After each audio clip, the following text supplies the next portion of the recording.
Lengua materna, español. Segundo grado. Bloque 2. Secuencia 10. Elaborar un resumen a partir de diversas fuentes. El uso del resumen como método de estudio.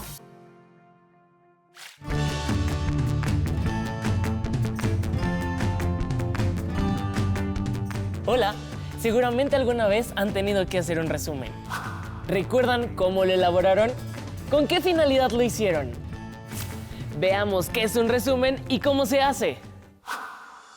Oigan, ¿ya estudiaron por el examen de física? En eso estoy, pero es mucha información. Sí, ya sé, y creo que no me voy a aprender todo. ¿Y por qué no hacemos un resumen? ¿Podemos hacer un resumen para estudiar? Claro que sí, ¿no? Mejor investigamos para estar seguros. Sí, mejor vamos a investigar. El resumen es una selección de las ideas más relevantes de un texto o suceso, que se puede elaborar con diferentes objetivos. Por ejemplo, para introducir al lector en un artículo científico, para comprender mejor un texto, presentar un texto literario o científico, para recomendar un libro, o como método de estudio para las distintas asignaturas. Se puede hacer resúmenes de diferentes textos. Por ejemplo, de las noticias, de la sinopsis de libros y películas, de artículos de revistas, de tareas escolares, de folletos, e incluso en charlas con personas cercanas. Por ejemplo, para contar cómo estuvo nuestro día, sobre el partido de fútbol o sobre algún evento importante que hayamos tenido. Ah, claro, son las ideas más importantes de lo que hemos leído, o incluso de lo que ha sucedido. Y además, se usa también para otras cosas, como estudiar y revisar cierta información. Nos va a servir mucho para nuestro examen. Sí, veamos qué más dice aquí sobre el resumen. Los resúmenes se clasifican básicamente en dos tipos. El resumen informativo o analítico, que incluye el propósito del trabajo, hechos clave, datos, observaciones, metodologías, hallazgos y conclusiones. Deben ser preparados por especialistas en el tema.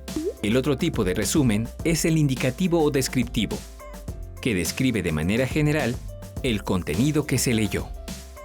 El resumen es muy breve, pero con ello se da una idea de lo que trata el documento. Podríamos hacer un resumen descriptivo. Sí, ahora nos falta saber cómo elaborarlos. Busquemos cómo hacerlo. Para elaborar un resumen es necesario considerar las siguientes sugerencias. Hacer varias lecturas del texto original con el fin de tener una idea general, y después profundizar en los detalles y comprender mejor el texto. Si el texto es demasiado largo, se pueden releer solo las partes que más han llamado la atención. Hacer anotaciones mientras se realiza la lectura. Sobre todo, es ideal subrayar las frases y datos sobresalientes.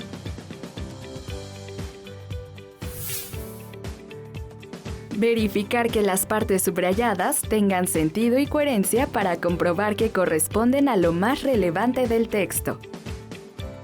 A partir de lo subrayado, comenzar a escribir el resumen utilizando palabras propias, es decir, haciendo una paráfrasis del texto original o citando textualmente, entre comillas, lo que expresa el autor. Se puede organizar la información del resumen utilizando los siguientes elementos. Temas y subtemas, siguiendo el orden cronológico que se presenta en el texto original.